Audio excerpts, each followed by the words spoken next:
نحمده ونصلي ونسلم على رسوله النبي الأمي الكريم وعلى آله وصحبه اجمعین۔ سرزمین لاہور جسے دنیا داتا کی نگری سے پہچانتی اور جانتی ہے، ایک ایسی ہستی کے فیوز و برکات اپنے اندر سموئے ہوئے ہے، اور اس ہستی کے فیوز و برکات اس چہار دانگ عالم میں سمائے ہوئے ہیں۔ وہ ہستی جو مرجع خلائق بھی ہے، جو مرکز تجلیات بھی ہے، جو منبع فیوز و برکات بھی ہے، جو مظہر العلوم الخفیہ والجلیہ بھی ہے، جسے کعبہ عشاق کے القابات سے بھی اہل محبت نے ذکر کیا اور یاد کیا۔ میری مراد حضور سیدی و سندی و مرشدی حضرت سیدی داتا گنج بخش علی حجویری رحمۃ اللہ تعالی علیہ کی ذات برکات سے آپ کی کتاب مستطاب کشف المحجوب شریف کی روشنی میں احوال و آثار پر مشتمل پروگرام کشف المحجوب لے کر آپ کا میزبان آپ کی خدمت میں محمد رمضان سیالوی حاضر خدمت ہے، اور اس کتاب کے انوار و تجلیات کو اپنے خوبصورت الفاظ اور انداز کے ساتھ آپ کی خدمت میں بکھیرنے اور پہنچانے کی سعادت ہمیشہ کی طرح حاصل ہوتی ہے۔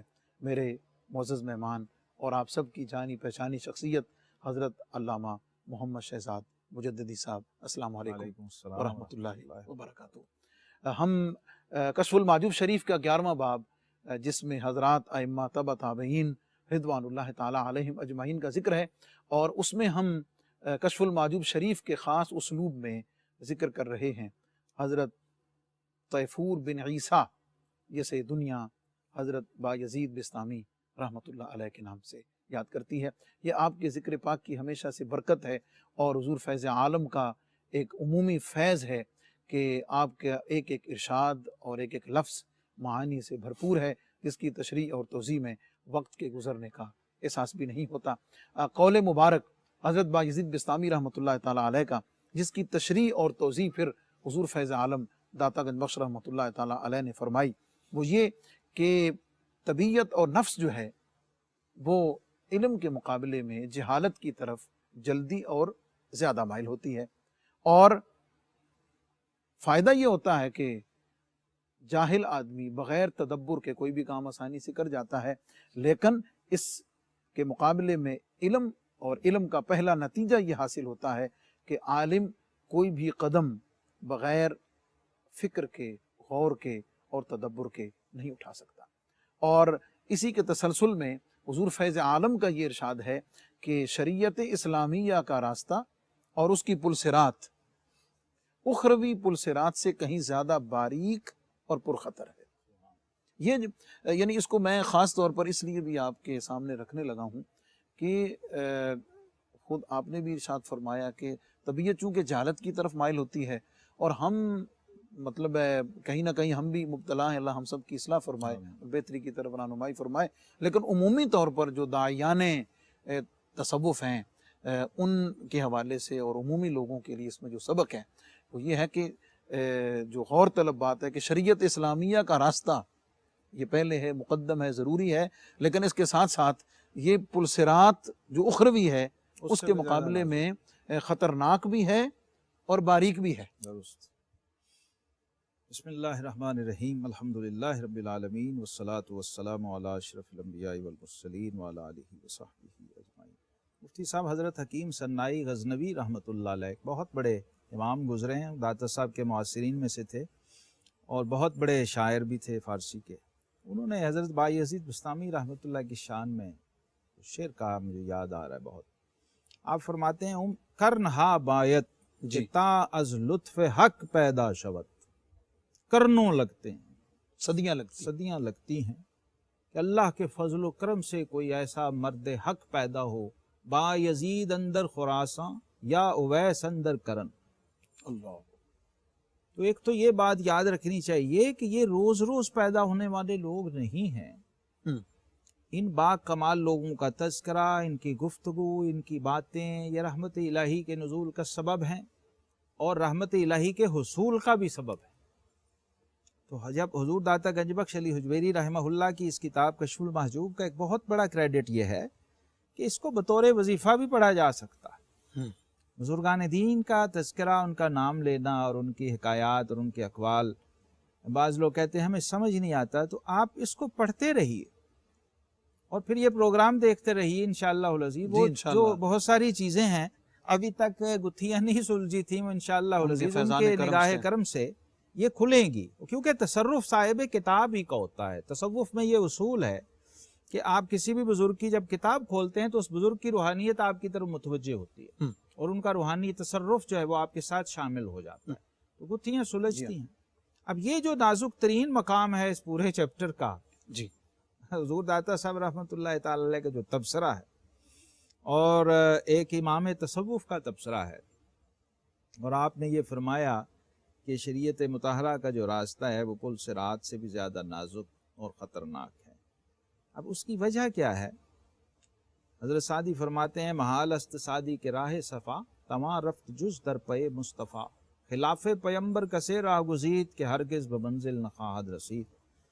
شریعت کا راستہ اتنا ہی آسان بھی ہے۔ اب اس کو کیسے آسان و مشکل کیوں کہا؟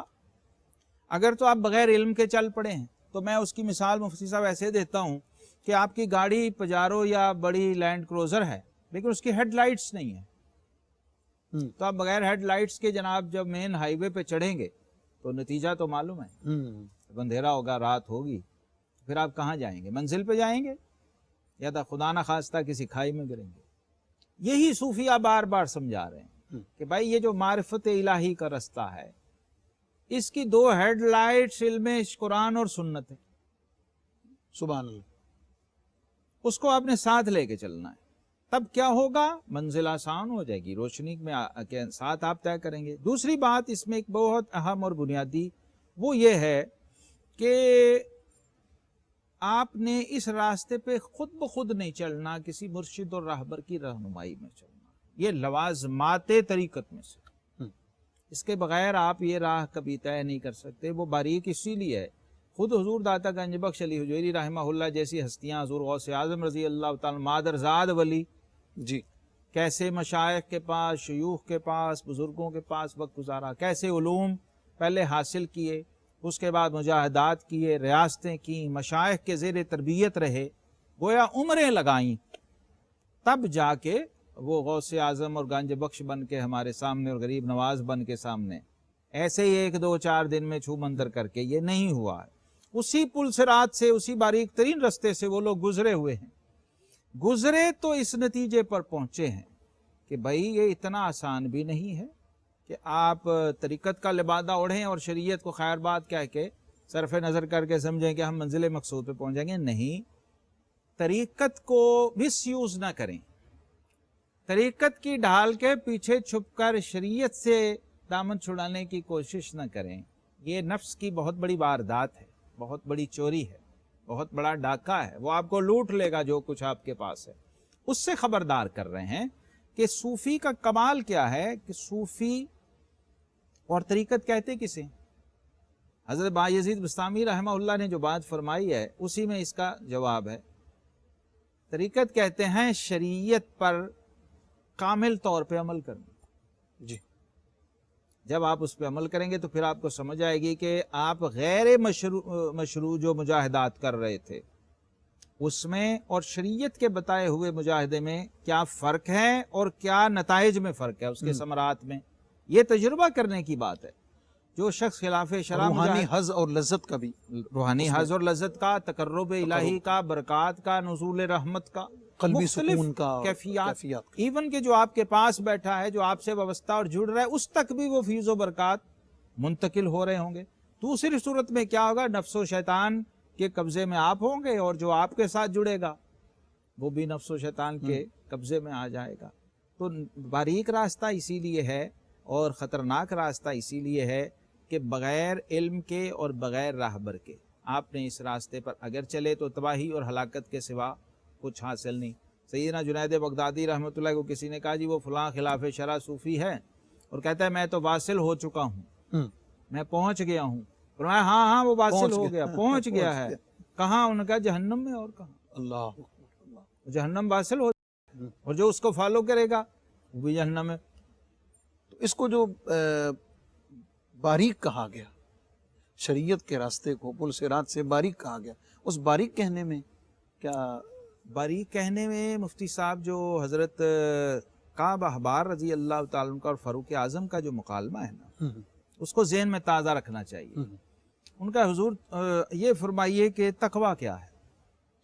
تو سیدنا فاروق اعظم رضی اللہ تعالیٰ عنہ نے فرمایا تقویٰ یہ ہے کہ ایک کانٹے دار، جھاڑی دار، تنگ و تاریک، باریک راستہ ہو اور تم اس کے درمیان سے اپنا دامن بغیر کسی کانٹے میں الجھائے بچ کے گزر جاؤ، تو یہ تقویٰ ہے۔ اس دنیا میں چونکہ رہ کر شریعت پہ عمل کرنا ہے، تو دنیا میں خواہشات کے، نفسانیت کے اور جو شیطانی حملوں کے کانٹے اور بار اور جھاڑیاں ساتھ ساتھ لگی ہوئی ہیں، انسانی آرزوئیں اور تمنائیں بھی ہیں، انسانی نفس کی لذتیں بھی ہیں، ضروریات و حوائج بھی، وہ سارے کانٹے ہیں۔ اس کے درمیان سے آپ نے اس طرح گزرنا ہے کہ آپ کے دامن اعمال سے کوئی کانٹا اٹکنے نہ پائے۔ اگر تو آپ یہاں سے کامیابی سے گزر گئے ہیں تو آپ متقی ہیں، آپ صاحب تقویٰ ہیں۔ تو باریک راستہ اس لیے فرمایا ہے کہ بڑے بڑے اولیاء، بڑے بڑے صوفیاء، عباد اور زہاد، وہ اس سے جو گزرے ہیں نا، تو سارے ہی سالم نہیں گزرے، بڑے بڑے ایکسیڈنٹس بھی ہوئے ہیں، حادثے بھی ہوئے ہیں، لیکن با یزید بستامی جیسا راہبر ہو تو وہ پھر اگلا بھی گائیڈ کرتا ہے کہ بھئی یہ بھی ہونا ہے۔ یہ مت سمجھنا کہ ہر بندہ بڑا پلیئر ہوگا اور وہ کمانڈو ایکشن کر کے گزر جائے گا۔ جیسے آگے بات جو آ رہی ہے، وہ گرے گا بھی، اٹکے گا بھی، لیکن کمال ہے کہ دائرہ شریعت میں رہنا ہے۔ چنانچہ حضور فیض عالم داتا گنج بخش رحمۃ اللہ تعالیٰ علیہ نے اس کا نتیجہ یوں نکالا کہ ایسے ماحول میں انسان کو چاہیے، یعنی ایسے صورتحال میں، حالات میں انسان کو چاہیے کہ ہر حال میں اس طرح رہے کہ اگر بلند و بالا ولایت کے مقامات حاصل کرنے سے عاجز بھی ہو جائے تو میدان شریعت میں رہ جائے، بے شک، اور بلندی سے جب گرے گا تو ادھر ادھر نہیں گرے گا بلکہ شریعت کے ماحول میں آ کر ٹھہر جائے۔ سبحان اللہ، سبحان اللہ، نجات اسی میں ہے، یعنی خسارے سے ہر حال میں بچا لیا۔ پل صراط سے تو کوئی گرے تو بچ نہیں سکتا۔ جی، شریعت کے پل صراط کا کمال یہ ہے کہ اگر آپ شریعت کی رینج ہی میں ہیں اور اس سے باہر نہیں جاتے تو گرنے کے بعد دوبارہ اٹھنے کا امکان باقی رہتا ہے۔ یہ تیفوری نسخہ ہے۔ اور آگے اسی کی تکمیل میں آپ نے یہ فرمایا ہے کہ اگر تمام کمالات و مراتب تقرب تجھ سے رہ بھی جائیں جو ولایت کے اور تصوف کے ہیں تو کم از کم تیری عملی کیفیت تو باقی رہے گی، ایمان محفوظ رہے گا، عقیدہ محفوظ رہے گا اور عملی حالت محفوظ رہے گی۔ اس کا نتیجہ یہ نکلا کہ دوبارہ پرواز کے قابل ہو سکتے ہو، ورنہ اگر دائرہ شریعت سے باہر گرے تو دوبارہ پرواز کا امکان نہیں، یعنی دوسرا چانس نہیں ہے۔ شریعت کو بنیاد بناتے ہوئے بے شک اس کے اوپر آگے عمل کی بہتری، بہتری، آپ نے راہ معرفت، سلوک، طریقت پہ چلنا ہے تو آپ کی بیس شریعت ہونی چاہیے۔ شریعت کے دائرے میں ہی رہ کے پرواز کرنی ہے، شریعت کے دائرے ہی میں رہ کے، خدا نخواستہ اگر رجت لاحق ہو رہی ہے، واپس آ رہے ہیں، کوئی شیطانی نفسانی حملہ ہو گیا، بندہ گر گیا، ہو جاتا، گرتے ہیں شاہ سوار ہی میدان جنگ، بڑے بڑے اولیاء ایسا ہوا، شیطان نے بڑے بڑے حملے کیے، لیکن جو تو دائرہ شریعت کے اندر تھے وہ دوبارہ اٹھے۔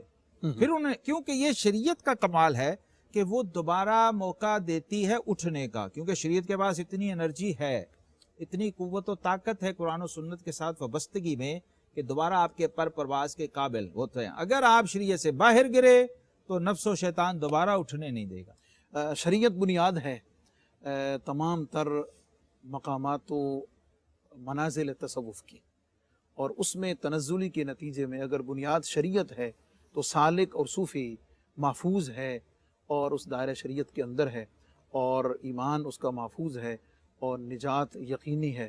لیکن اگر غیر شریعت اور شریعت سے باہر نکل گیا تو سوائے تباہی، بربادی، دنیاوی اور اخروی کے سوا کچھ نہیں۔ اس کی توضیح میں حضور فیض عالم داتا گنج بخش رحمۃ اللہ علیہ نے بڑا خوبصورت نتیجہ اخذ فرمایا ہے، وہ نتیجہ ہم آپ کے سامنے عرض کریں گے مختصر سے وقفے کے بعد۔ ویلکم بیک معزز ناظرین، پروگرام کشف المعجوب، ذکر حضرت بایزید بستامی رحمۃ اللہ تعالیٰ علیہ کا، اور آپ کا ارشاد اور اس ارشاد کی توضیح اور تشریح بزبان حضور سیدی فیض عالم داتا گنج بخش رحمۃ اللہ تعالیٰ علیہ۔ بریک پر جانے سے پہلے شریعت بنیاد ہے تصوف اور تمام مقامات و منازل تصوف کی، اور اس کا نتیجہ اس قول کا نکالتے حضور فیض عالم داتا گنج بخش رحمۃ اللہ علیہ نے یہ فرمایا ہے کہ مرید کے لیے سلوک میں سب سے بڑی اور بلا